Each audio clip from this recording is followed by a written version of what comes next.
We are going on live in 3, 2, 1.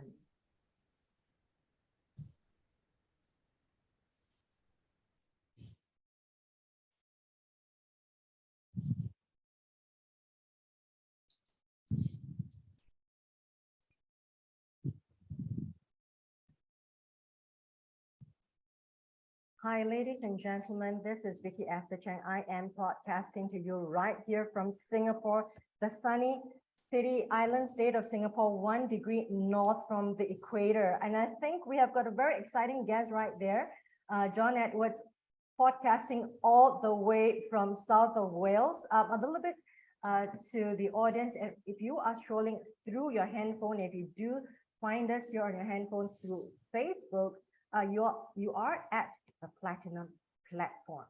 And then I hope that you can share this, right, with your friends so that they know more about the guests that they're going to listen to. So go there and share the podcast to your friends, your groups now or when it is recorded. So there we have. We are on live on the Platinum platform, and this is Vicky Esther Chang. It is at 3:04 p.m. on a Monday afternoon in sunny Singapore. And I welcome my very valued guest, John Edwards from south of Wales. Edwards, John, tell us who you are, where you're podcasting from, and then we'll talk about your work. I'm an artist based in South Wales. Wales, for listeners who don't know, is one of the nations that makes up the UK. So you've got Northern Ireland, Scotland, England, and Wales. Wales is the smallest. We're on the west side of the island, and I'm speaking to you from Swansea, which is the hometown of people like Catherine Zeta-Jones, Dylan Thomas, and just down the road we have people like Richard Burton and stuff like that. So we've put ourselves on the map in our own small way. For my own part, I grew up across the UK, Swansea, Cardiff, which is the capital of Wales, London, which everybody will have heard of. I moved around a lot as a child, had a lot of experiences. In my early adult life, I did a lot of difficult jobs. I worked in frontline homeless services, dealing with people with, often ex-offenders, people with chronic substance misuse issues and addictions. Worked on farms, worked in call centers, did all sorts of things. Went to university, I did 2 degrees, social sciences and economics, followed by international banking and investment, became a chartered accountant, and then started working on art, mainly through the medium of oil painting. And throughout that period, I've been involved in political activism, trade unions, and the labour movement here in Britain. Yeah, I would like to let the audience know that you are an artist that I've called up from the art community, and I'd like to thank you. And you are the featured artist in this season, and I'm particularly intrigued by the philosophy behind your art. You talk very deeply about the UK labor movement, which to me is a big deal because it represents the main street. It represents people who needed to put food on the table, the fathers, the mothers. And the thing is that the world is actually facing huge, tremendous, turbulent times right now. It is very testing for a lot of people. We look all right, like you and I, but the world is going to another direction, and we don't know what's going to happen tomorrow. Really, look at what's happening, John. People are being retrenched when they turn on the computer, they receive an email to say that you lost your job, and I'm sorry. And you don't know when your next check is going to come in, when the children are waiting for food, they're waiting to pay their school fees, they need the money for transport, and you got to take care of your grandparents, your parents, your children, yourself. You got to pay the electricity bills. I think people are really feeling the strain right now. All over the world, I mean, from Singapore to UK to America, talk about people who are voiceless. So therefore, I think that your art is important because we need to give voice to the voiceless, and we need to give the story behind the words that words cannot say. Tell us your philosophy for your art. And I know you're very well established as a professional person. You were in the auditing, accounting line, you're a chartered accountant like myself before. But I want to hear from you, John, for you to make that shift to be an artist from a corporate commercial world into the arts world with your philosophy. Tell us that journey before we talk about your art. Well, first of all, my my professional world in finance was specialized in public sector and charity accounting, where I mainly worked in health. I had no interest in lining somebody else's pockets with money. I don't see that there's any meaning in that, any use in that. I think people who give, the best part of their lives over to effectively making somebody else money, staying long at their offices, way after they're due to go home, missing out on their children, on their families, yes. For shareholder wealth maximization. I think they're living in bad faith. And I think anybody listening to this needs to strongly reflect on that. You only have one life on this planet.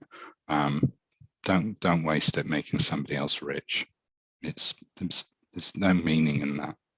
It's a tragedy. It's life denying. My own part in regards to the philosophy to my work, on the one hand, it's deeply entrenched in Western traditions of art and philosophy. My own view is you can't create anything new while rejecting the knowledge built over centuries. You use that, and like Isaac Newton said, you stand on the shoulders of giants. In regards to, I'm also deeply entrenched in the sort of radical tradition of Britain. I'm just going to read you a quote. Matters cannot go well in England, nor ever will, until all things shall be held in common, when there shall be neither vassals nor lords. John Bull said that in the year 1381 in the Peasants' Revolt.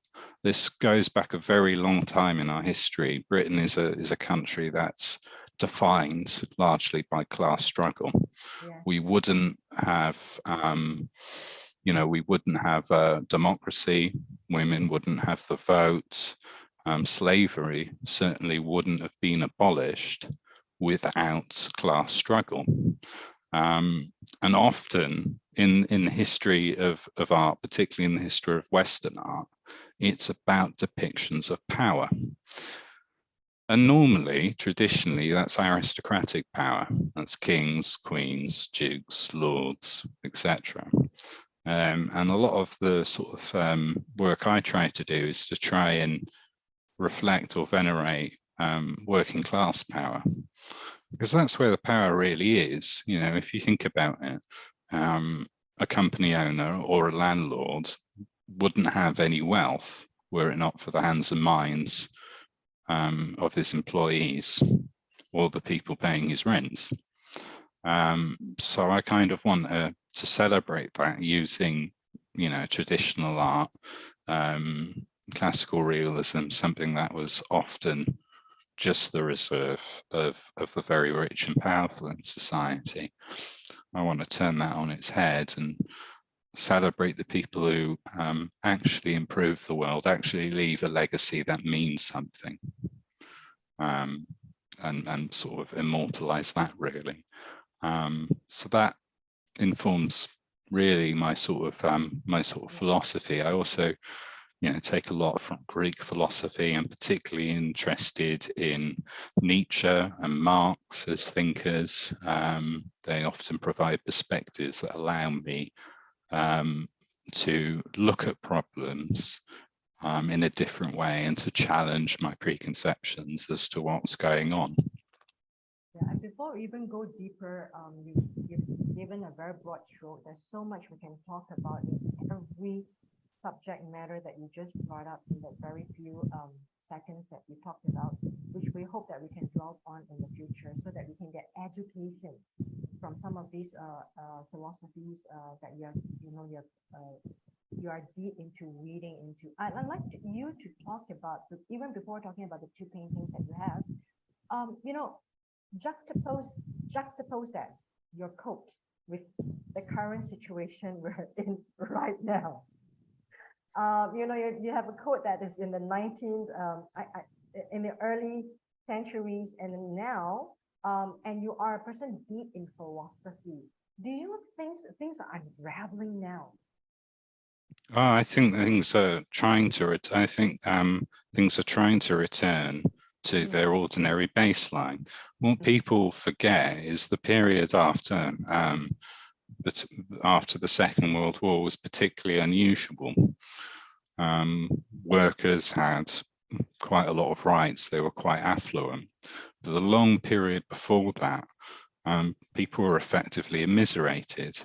In the town I live in Swansea, in the 19th century, at the height of the British Empire, the average life expectancy for men was 27.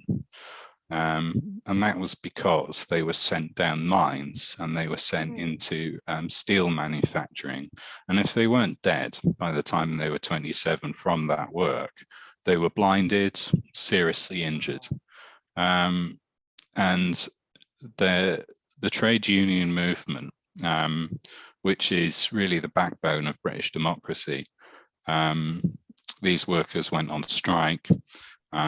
They organized for better pay, for better conditions, and in many cases they were thrown in prison.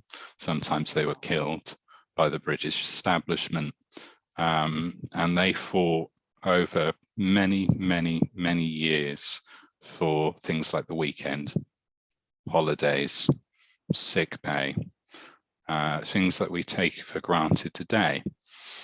And what happened over the latter part of the 20th century was an undermining of that. And the good examples are Reagan in America and Thatcher in the UK. And they basically came along and they decided to, one bit of legislation at a time, to undermine that working class base of power. And 30, 40 years on, we're seeing the impacts of that. People don't have the agency to stand up anymore. And if you look at things through a class-based analysis, which I appreciate is difficult for some people somewhere, because they're simply not taught about social relations in terms of class, then it's quite difficult to grasp that the powerful will do what they can to maintain their power.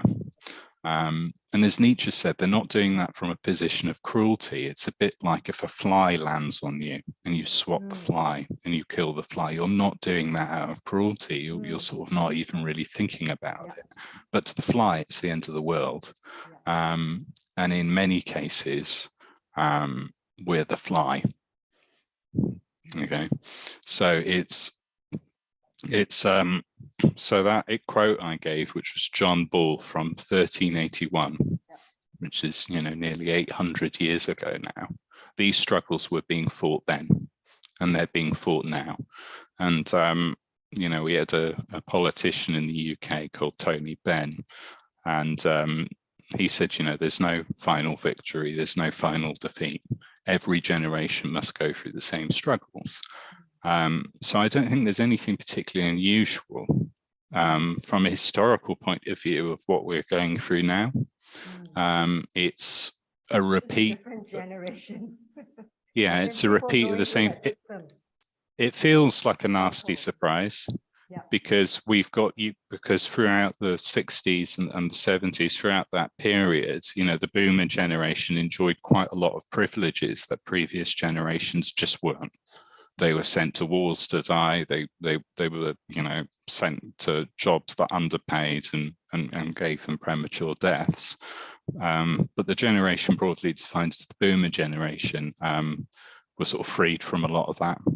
And now things seem to be going backwards, back to the way that they sort of traditionally were.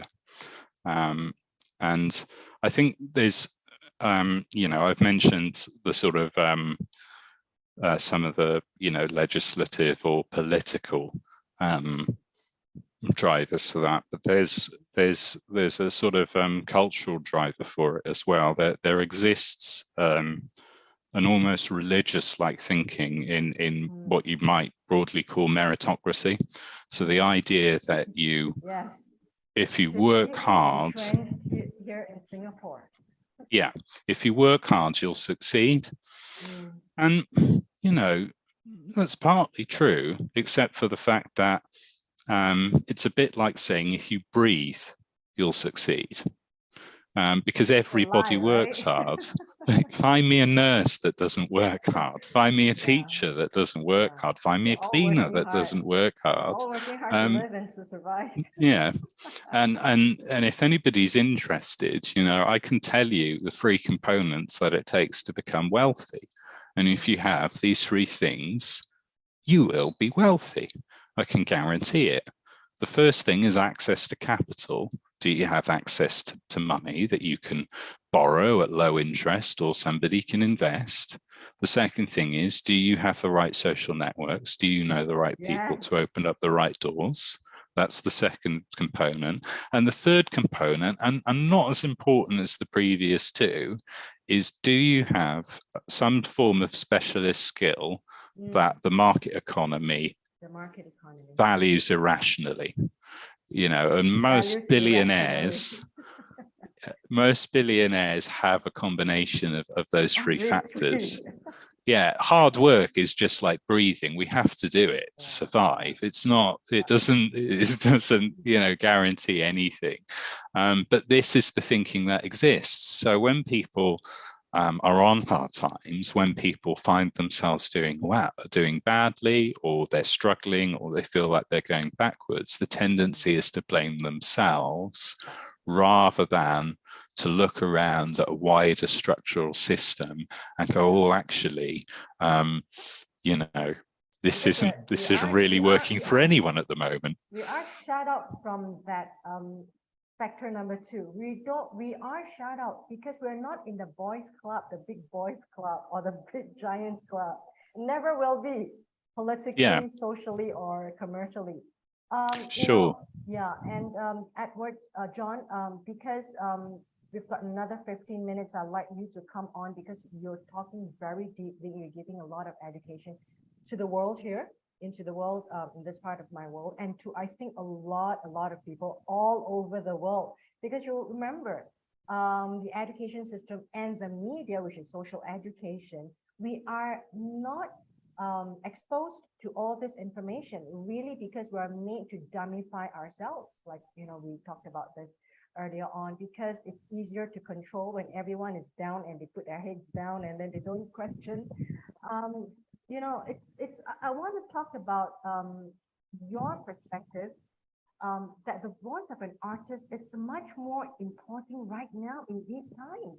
Someone like you, because number one, we are given the democratization of technology right now. We are able to make a shout out to the world through a podcast like this, to compete with traditional mass media owned by the big, rich companies like Rupert Murdoch, for example, or you know, or CNN, for example. Now, I just want to know why an artist like you and your art it's much more important now than ever for people to know and understand the art and the philosophy and someone like you. I'm not sure if it's more important than ever. I think it's always been important.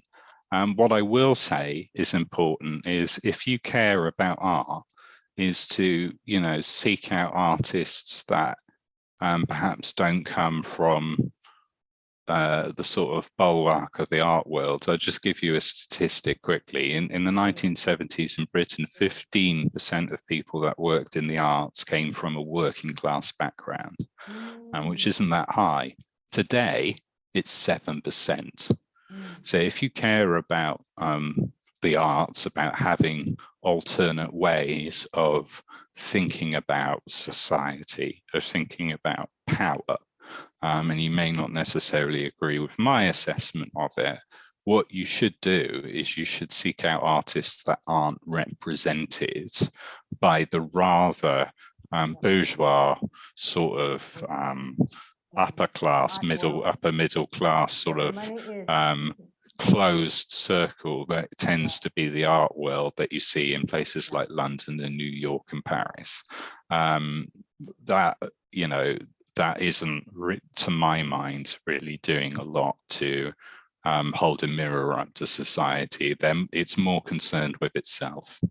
It's just art thinking about itself. That's, to my mind, what it is. And I'm aware that that's a terrible, it's a big generalization, but that's the way I see it.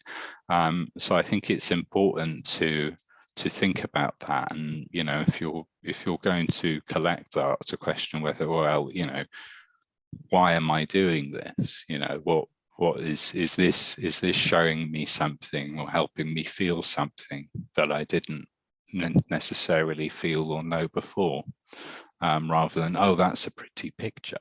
Well, you know, okay, that's pretty pictures are nice, the but latest art that has been auctioned from the Christie's auction for like 20 million, because that's a big transaction. And I would think that, yes, there's a lot of money behind like big names art, but I think it's lost its spirit, like someone like you having this message from the people. Well, that's all about tax avoidance. That sort of big money. That's all about tax avoidance. I could get into how people use art and pay those extortionate. And the money laundering part that kind of like filters. Okay, yeah, there's a lot of. Yeah, we want to talk about very quickly, but very deeply also the two pieces of art that you would like to share with our viewers and our listeners. Particularly, you want to describe it in more details, because in the audio podcast they do not have a visual that they can see. So we talked about your first piece that you have selected, that is the skeletons, that you wanted to talk about, and I read a little bit about its representation. Tell us what it means. So that painting is it's an oil painting, Empty Bones, and it depicts two skeletons drinking and smoking, and in the background there's a small portrait of Van Gogh and a crucifix. And really it's an allegory of how we often use things that are life-denying or have life-denying elements to escape reality, or to give us a sense of meaning and belonging. And I think that's particularly important at the moment, because I think people all over the world are struggling to find meaning, and I think it's killing them. And I think art can do that. Art and music can be an expression of the human, all too human, what it means to be human. We can create our own meaning through art. And then you've got, you know, religion in the background, which has, you know, been in decline in the West. And, you know, religion can be a very powerful force for good in terms of community, in terms of giving people a sense of belonging. But Christianity in particular can run the risk of being life-denying, because it basically says to the weakest in society, don't worry, be good, and there's another world waiting for you. Well, okay, maybe there is, but we're in this world at the moment. So what can we do in this world to make sure that people don't suffer like they did in generations past? And the skeletons who are, engaging in sort of drinking and smoking and that sort of behavior, that's the modern reaction to being denied art. The working classes being denied access to art, music, being denied religion. They're turning to substances and it's killing them. And many people all over the world will have seen the impact of that has had on their communities, particularly in post-industrial towns in the West. I think if you go to places like Detroit in America, or if you go to the valleys in South Wales, the old mining towns, you'll see how that existential vacuum is opened up. So that's what that painting's about. And I did have a reaction to that as a person who's just looking at it, just trying to study it.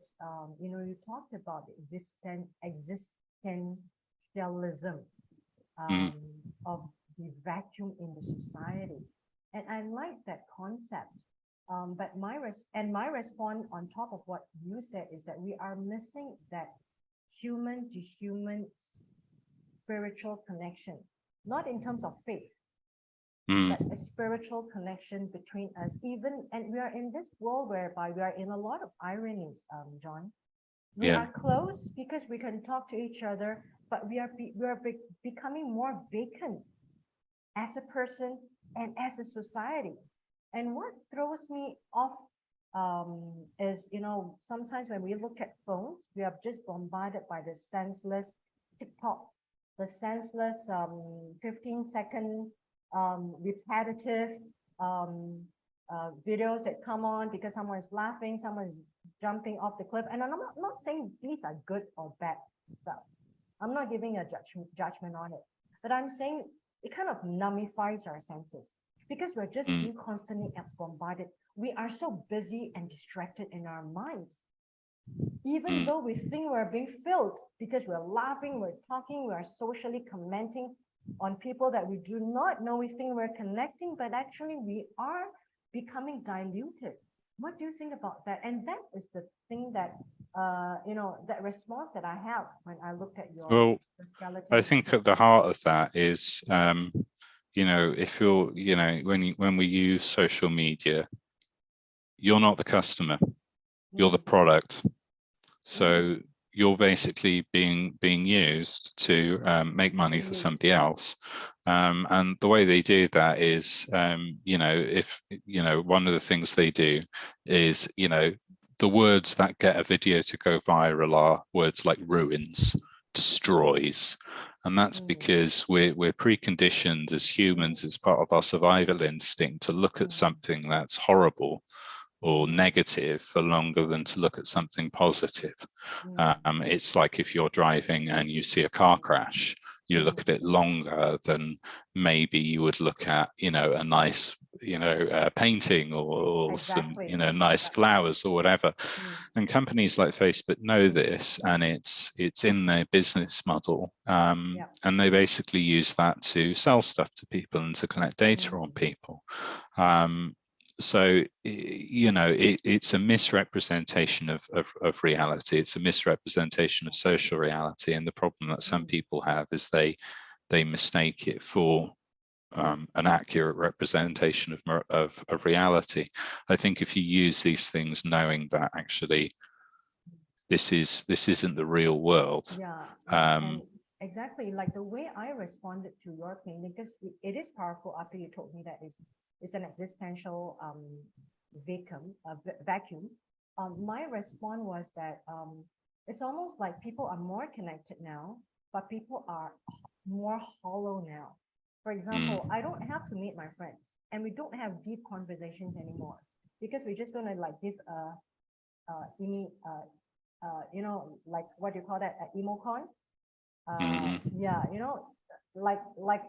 Like just a picture or something. So we become shallow, we become diluted as a human being, our senses become numbed, and then we do not have deep conversations anymore, particularly because we're also busy now looking at all these things that is just like jumping into our eyeballs, and that, you know, we are connected, but yet we are disconnected. So Well, that skeletons came about when I look at it, like we are just being hollowified, if there is such word. can we really regard it as connection? You know, if you log on to Facebook and to Instagram, for example, Yeah. and let's say, you know, you're single and you're a little bit lonely and you'd like to find a partner or Yeah. someone you can date, and you're bombarded with all of these couples who seem fabulously happy and have these perfect lives and don't seem to have jobs because they're always out having fun, right? And if you think that's real, right, you're going to be unhappy. That's going to drive a wedge between, your understanding and the way the world actually is and how reality actually is. I mean, you wouldn't sit down and watch Friends, the US sitcom, and think that that's what life's really like in New York. Well, it's not. You know that because it's a sitcom and it's not real. So I agree with you that there seems to be a contradiction, an internal contradiction in the modern world, that you have all of this technology to communicate, yet people are increasingly feeling more and more isolated. And it's like, well, this communication technology isn't designed to connect people in a meaningful way. It's designed to exploit their attention. It's designed to exploit their desires, to manipulate them and sell them things. And when you understand it like that, it's like, well, of course, I'm not going to try and find connection or belonging on this thing, because that's not what it's for. It's, it's a bit like, holding a drill and trying to use it as a spoon.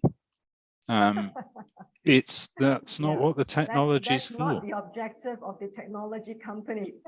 Yeah, I mean, you can use it to learn things. You can use it to sort of do things like that. They didn't do it for humanity, right? No, they didn't. They didn't think, oh, what would be a really nice thing to do. There's guys in Silicon Valley. There's benevolent, holy people of Silicon Valley. No, they just want to make money. So that's why they don't give a monkeys about you. That's why you're on the show, John, because we need you to pierce through this kind of noise, and then your words kind of speak the truth to power. So I'd like to talk about your second painting before we go off. I really like the conversation that we just had, particularly. I think we can go on about the hollowness, about even with that painting that you've got, it can go on and on and on, because it can evoke so many emotions from the person who's looking at it, right? Like this, you are an artist. You want to hear what it evokes from a person who's appreciating your art, your subject. We can talk about that tremendously deep. Let's talk about your second painting that you chose. It's the light, the man with the lamp. But I wanted to ask you, of course, your philosophy, but I've got lots of questions with that. What do the numbers behind in the background mean? And there is a hand, an invisible hand. Tell us about the philosophy behind your inspiration, and tell us about what are these elements in there. So the painting is called Inner Diogenes. And Diogenes was a Greek philosopher who famously told Alexander the Great to get out of his sun. And so, I think he'll always be a hero of mine for turning around to possibly the most powerful man that ever lived and told him to get out of his sun. That's a good boy in my opinion. But he famously took a lantern to a market to look for an honest man. And in this painting, it's a self-portrait. I'm holding my beard was longer when I painted it, but I'm holding my grandfather's mining lamp. So this is something that went with him to mine the anthracite. deep underground. We're talking over a Wow. mile underground, beneath Wow. the ground I'm currently on right now. He was buried. And so it was dangerous work, and the mining community in South Wales were the bulwark. They really were the sort of vanguard of the working class movement in the UK. In many cases, they were the most militant. They were the most organized. They built themselves libraries. They educated themselves before the establishment of the National Health Service.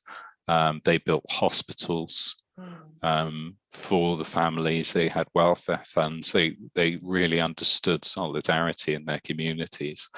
And that's what the lamp represents. It's the only light source in the painting, and it represents that light of that sort of community solidarity that they had.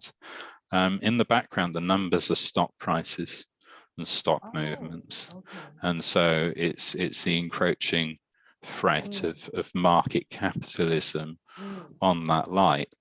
And the golden invisible hand sort of looming ominously above represents Adam Smith's invisible hand of the market, because you've got these people who've never done a day's work in their lives, who have no idea really, who might, they might go to Oxford or Cambridge or one of the other Russell Group universities and see a classical economic model and think, yes, that makes sense. But ever having got their hands dirty or to have understood what it, how the sort of, human and irrational element that is in the center of all economies. It's this idea that the market is rational, and it's something that, no, it's who controls the market, and if the people who control the market don't have the interests of communities at heart, then they will be a malevolent influence. It's by no means a benign sort of force. So I wanted to put Adam Smith's invisible hand of the market, because it's, as a concept, it's always made me laugh, because really, like in the painting, it's not invisible at all. It's whoever owns the stuff controls the market. There's no spooky force at all. You can see it and you can point to it. There's no invisible hand of the market in Microsoft. It's Bill Gates and the shareholders. There's no invisible hand in Tesla or SpaceX. It's, Elon Musk. There's no invisible hand in Amazon. It's Jeff Bezos and his shareholders and what they decide to do. It's a complete load of rubbish. And John, you picked a deep subject, because I'm glad that I've invited you up here, because you explain your painting. It's a very deep meaning behind, and it's very current. It's using a very classical approach of painting, but it resonates. The topics you're talking about, particularly Adam Smith, the father of economy. But and the thing is that what you talked about, it's happening right now. Look at the banks are collapsing, and the governments are saving the richest people. Right? I mean, look at what's happening in France, for example. I lived in France for about 7 years before I came back to Singapore. Look at, they are setting fire to Paris, and 2 million people are just protesting in the streets. We're talking about it is actually a reflection of your art right now, isn't it? Because instead of helping the poorest of the people, you're talking about the pensioners. They are actually trying to defer retirement age, and the old have to, I don't know, retrain themselves and get out to work again. I don't know what a 65-year-old can do in the market right now. And who's going to employ them? If they have no money, they are just waiting on their pensions or whatever savings that they've got. They are setting fire. You're talking about, like what you say, in a whole philosophy that is current right now. It is happening right now. It is burning, John, if you look at it carefully. Because the governments are saving the rich, like Credit Suisse, right? Because they say they can't fail. And who are the people putting the money in Credit Suisse? They are the richest people, right? And they are the biggest banks that needs the money that the governments are putting the money into, and yet they're taking away from the poorest people. Look at it, John, you know, your picture, like, because of what you say, kind of like resonates in me. It kind of puts it in a perspective, in a nutshell. It encapsulates the spirit, John. Yeah, thank you. I don't think, again, I don't think there's anything new about this. I mean, you know, the British government had to bail out the East India Company several times, and this was a company that basically annexed off the whole subcontinent of India, and committed unspeakable crimes against humanity there. And they, you know, got into financial trouble, and the British government bailed them out. Of course, at expense of British taxpayers. You know, this isn't new.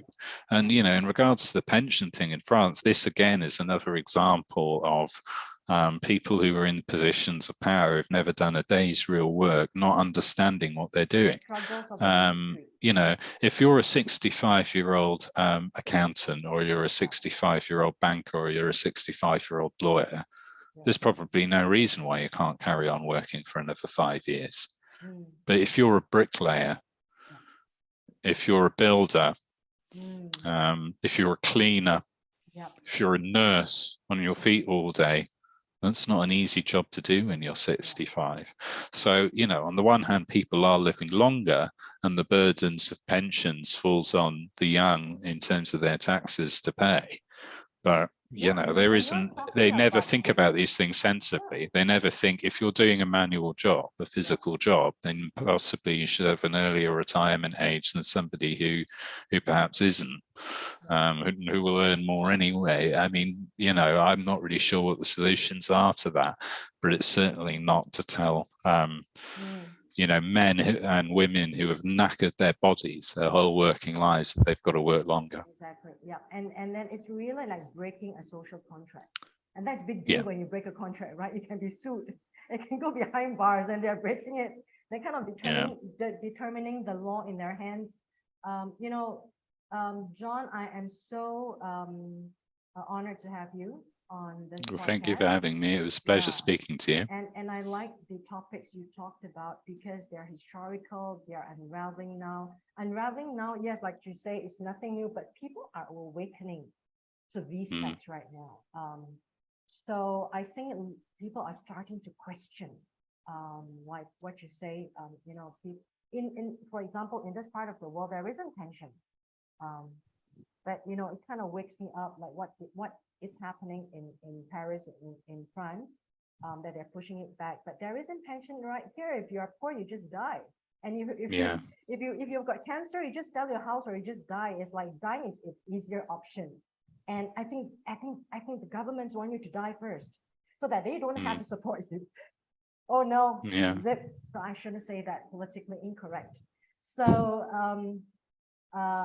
John, I am so honored to have you. We should have this conversation again, because people are starting to sit up. And I think it takes someone brave like you in this part of the world to talk about this, because a lot of topics are hush hush. You know, people dare not talk and dare not question, or people are made dare not think. So that's a very, very incredible thing, when people dare not even want to think. You know, they kind of like they have this censorship even among their friends, because they're not supposed to be talking about it, just because they're going to be locked behind bars if they say something that is not right. So there's a lot of climate of fear we're talking about, John, in certain parts of the world. So I love to have you on again, if you don't mind, and you feel that this is something that you should talk about your art, and through your art you can educate the public. It will be an honor for me and for the listeners and the viewers. Final 1 minute over to you, John. Any last message to people who are listening in or viewing this? Well, if people want to, you know, follow my work, they can find me on Instagram at j.john r.e_art, or you can go to my website, which is jredwardsart.com. I accept commissions, and I'm always interested in speaking to people and finding out about their lives. In regards to what I would say to your listeners, I would say two things: join a union and make your lives. They're not form allowed. some. They're dead. They're fake unions because they're not allowed. So you know what I mean. I think you know what Well, I mean in many parts of the we world. have a government trying to basically ban strikes and protests here as well. But the thing is we, at one point unions weren't allowed in Britain. People still did it though. And the other thing I'd say to people is make your lives meaningful and beautiful, and only you can find that sense of meaning, and you're not going to find it putting money in somebody else's pocket. So look for it in art, look for it in music, look for it in religion if that's what you want to do, but not at the expense of this life and of this world. Thank you so much, John. A true artist in you. I'm so glad I found you, and I'm so glad the audience have found you. And I like to talk also in the future, if you ever don't mind coming up again, I'd like to invite you. We should talk about, corporate greed. We should talk about your second painting, because your second painting, there's so much in it. Particularly, you talk about Adam Smith and also the stock exchange numbers behind. It's a good juxtaposition of capitalism and the social class. I really like that now that you spoke about that.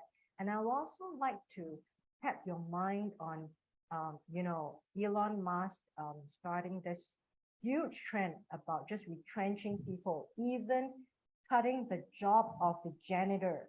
I can't imagine how he could do that. And these are the people in the lowest strata who have no skills. They need to bring back the bread, and he actually retrenched the lowest strata of workers. I mean, some people need to be.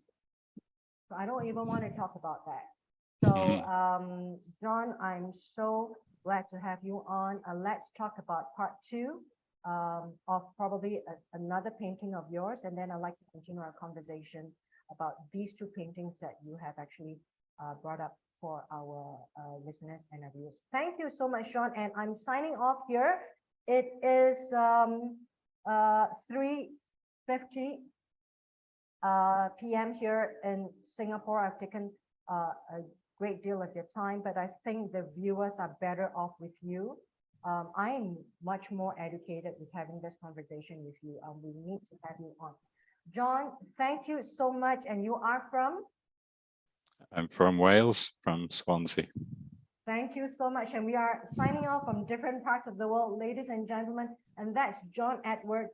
Go to his Facebook, look for him and follow him and his art. We'll invite him again. Thank you so much, John. All the best from Singapore.